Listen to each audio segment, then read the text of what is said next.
doing a hip prep with Chloraprep, you want to make sure to have your drip towels down. You want to make sure and don your sterile gloves and open your prep prior to starting.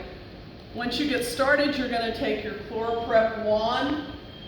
We're actually working on this area, so once again, using our principles, we are going to start where our incision goes and do our 30 seconds to make sure that we're driving it into the tissues. And then we want to make sure to go towards the periphery, making sure that we're still using that back and forth motion. You want to make sure to get about mid-abdomen and up to the top of the pelvic area. And then partway down the buttocks. You probably will have a 10-15 drape placed somewhere in this area.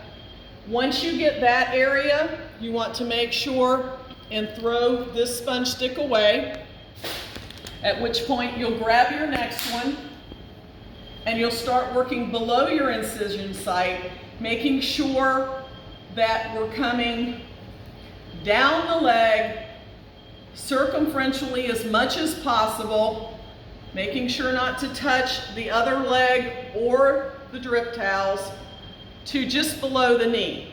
Some surgeons may want you to go all the way to the foot, and that's fine. Just make sure that once again we're following our principles. We're going from clean to dirty, with the foot being the dirtiest part.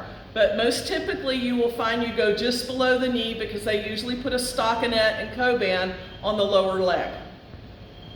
So once again, keep in mind, you want to go from mid-abdomen to mid-back, from the top of the pelvic area to below the knee.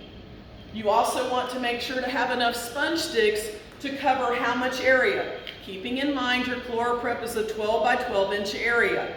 Please use however many preps it takes so that you know you're putting the proper amount of prep on the patient. It's way cheaper than an SSI.